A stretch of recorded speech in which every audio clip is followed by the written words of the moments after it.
Hi everyone, this is Nikita and welcome back to my channel Mom to Inspire। Pregnancy के दौरान होने वाली 4 important ultrasound के बारे में आज हम बात करने वाले हैं, जो बहुत इम्पॉर्टेंट है। हमें बिल्कुल भी स्किप नहीं करना है। इवन उन्हीं वीक में कराना इम्पॉर्टेंट है जिस वीक में आपके डॉक्टर आपको रिकमेंड करते हैं। आगे की वीडियो में आप जानोगे जब हम इंडिविजुअली हर एक अल्ट्रासाउंड के बारे में डिटेल में बात करेंगे कि इसकी क्या इम्पोर्टेंस है और किस अल्ट्रासाउंड से हमें क्या इंफॉर्मेशन मिलती है, क्या डिटेल्स पता चलती हैं।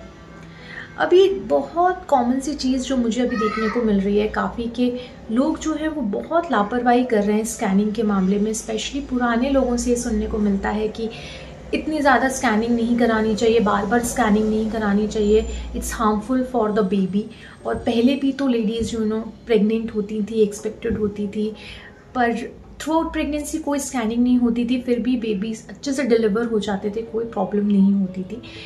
तो यहाँ पर एक चीज़ मैं सबसे कहना चाहूँगी कि हम लोग ब्लेस्ड हैं कि हम इस जनरेशन में हैं जहाँ पर टेक्नोलॉजी इतनी डेवलप हो गई है कि हम कितनी सारी इंफॉर्मेशन जो है वो टाइमली पता कर सकते हैं। अगर बेबी की ग्रोथ में कोई प्रॉब्लम आ रही है, बेबी को कोई डेफिशिएंसी है, माँ को आगे चल के कोई खतरा है, प्रेगनेंसी में आगे होने वाले कोई कॉम्प्लिकेशंस हैं, डाउन सिंड्रोम है बेबी को, ये सारी चीज़ें हम टाइमली पता कर सकते हैं एंड उसके अकॉर्डिंगली टाइमली हम डिसीजन भी ले सकते हैं।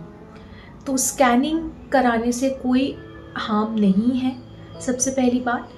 और जिस टाइम पे आपको डॉक्टर बोलते हैं उस टाइम आप स्कैनिंग कराइए। इवन हो सकता है 4 से ज़्यादा बार आपको स्कैनिंग कराना पड़े, बिकॉज सबकी बॉडी अलग अलग होती है, सबकी प्रेगनेंसी अलग अलग होती है, तो प्लीज़ वो भी आप कराएं टाइमली। सबसे पहली स्कैनिंग के बारे में बात करते हैं, अर्ली प्रेगनेंसी अल्ट्रासाउंड। इसके नाम से ही आपको समझ में आ रहा होगा कि ये स्टार्टिंग के वीक्स में ही ये प्रेगनेंसी अल्ट्रासाउंड जो है वो हो जाता है। तो ये स्कैनिंग 6 वीक से लेके 8 वीक्स के अंदर अंदर हो जानी चाहिए। अब इससे हमें क्या क्या इन्फॉर्मेशन मिलती है। प्रेगनेंसी कंफर्म हो जाती है हमारी। दूसरी चीज़, जेस्टेशन एज, बेबी किस वीक में आ गया है वो पता चल जाता है। एक्सपेक्टेड अप्रॉक्स ड्यू डेट आपको समझ में आ जाती है। ये उन लोगों के लिए यूजफुल है जिनकी इर्रेगुलर मेंस्ट्रुअल साइकिल है। चौथी बात, बेबी जो है वो सिंगल है, ट्विंस हैं या ट्रिपलेट्स हैं। इस वीक तक बेबी की हार्ट बीट भी आ जाती है, तो डॉक्टर्स आपको वो भी सुनाते हैं। लास्ट एंड इम्पॉर्टेंट, कहीं आपकी प्रेगनेंसी एबनॉर्मल तो नहीं है। एबनॉर्मल होने का मतलब है कई बार प्रेगनेंसी जो है वो यूट्रस में डेवलप ना होकर के फेलोपियन ट्यूब्स में डेवलप होती है, तो उससे लाइफ की रिस्क है, लाइफ को रिस्क है। इसलिए वो चेक करने के लिए डॉक्टर्स ये अर्ली प्रेगनेंसी अल्ट्रासाउंड कराते हैं, जो कि इम्पोर्टेंट है। आगे बढ़ते हैं तो second one is NT scan या एनबी स्कैन बोलते हैं। ये जो अल्ट्रासाउंड है ये बहुत ज़्यादा इम्पॉर्टेंट है। ये जो है ये 11 वीक से लेके 13 वीक 6 डेज के अंदर अंदर हो जाना चाहिए।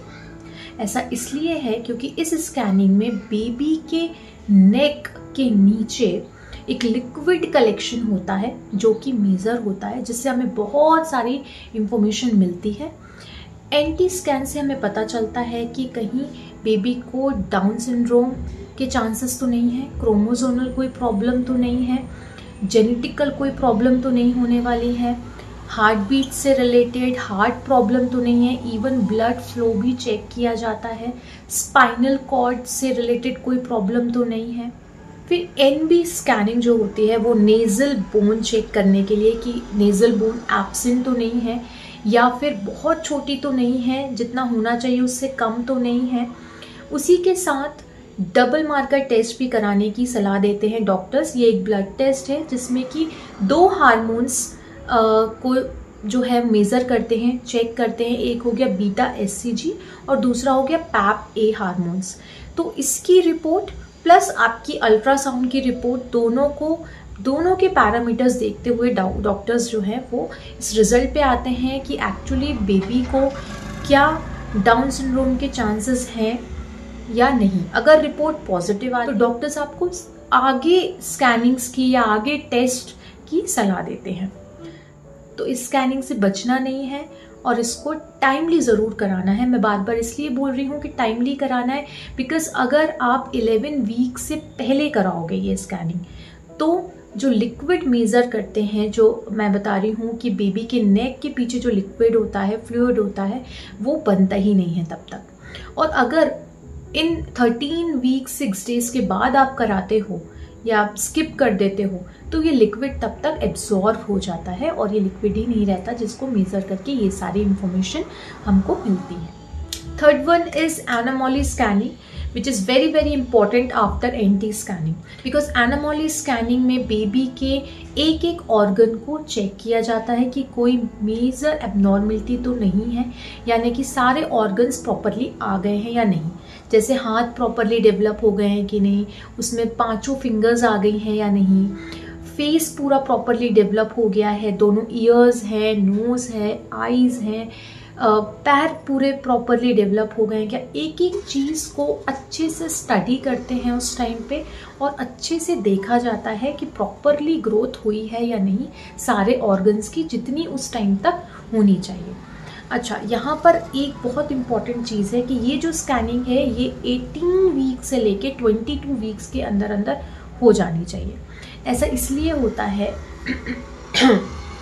क्योंकि सपोज़ कभी कोई एबनॉर्मलिटी रही, यानी कि अगर कोई ऑर्गन ग्रो नहीं हो रहा है बेबी का, तो टिल 20th वीक तक इट इज़ लीगल अगर आप डिसाइड करते हो उसको टर्मिनेट करना है तो ये बहुत इंपॉर्टेंट स्कैनिंग है, ये सब बिल्कुल स्किप नहीं करना है आपको। फोर्थ स्कैनिंग की बात करते हैं जो है ग्रोथ स्कैनिंग। लास्ट स्कैनिंग होती है जो कि 28 वीक से लेके 37 वीक के अंदर अंदर डॉक्टर्स कर लेते हैं। तो इसमें ओवरऑल बेबी का वेट चेक होता है, उसकी पोजीशन चेक होती है, बेबी के मूवमेंट्स चेक होते हैं, breathing, heart rate, everything. So complete ये चेकअप होता है एक जनरल आइडिया लेने के लिए कि अब कितना टाइम बचा है बेबी को आने में। एंड उसी के साथ साथ एमनियोटिक फ्लूइड का लेवल भी चेक करते हैं, वो कम नहीं होना चाहिए। जब भी इसकी बात होती है फ्लूइड लेवल की कम या ज़्यादा होने वाली, तो मुझे याद है मेरे फर्स्ट बेबी के टाइम मेरा जो फ्लूइड लेवल था वो काफ़ी कम हो गया था, बट ऐसा नहीं होना चाहिए। फ्लूइड लेवल भी आपको अच्छा रखना पड़ता है, तो उसके लिए आप अच्छा खाओ पियो, स्पेशली कोकोनट वाटर तो पियो ही पियो। सो ये लास्ट स्कैनिंग होती है ग्रोथ स्कैनिंग। इसके बाद अगर कभी फर्दर ज़रूरत पड़ती है तो डॉक्टर एक और स्कैनिंग आपको करने को बोल सकते हैं, बट देखा जाए नॉर्मल केस में ये जनरली लास्ट स्कैनिंग होती है। सो आई होप ये वीडियो आपको पसंद आया हो, काफ़ी सारी इन्फॉर्मेशन मिली हो और समझ में आया हो कि स्कैनिंग कितनी इंपॉर्टेंट है और टाइमली कराना भी बहुत इंपॉर्टेंट है। सो अगर वीडियो अच्छा लगा हो तो प्लीज़ उसे लाइक करना, चैनल को सब्सक्राइब कर देना and don't forget to share with your family and friends. See you in the next video.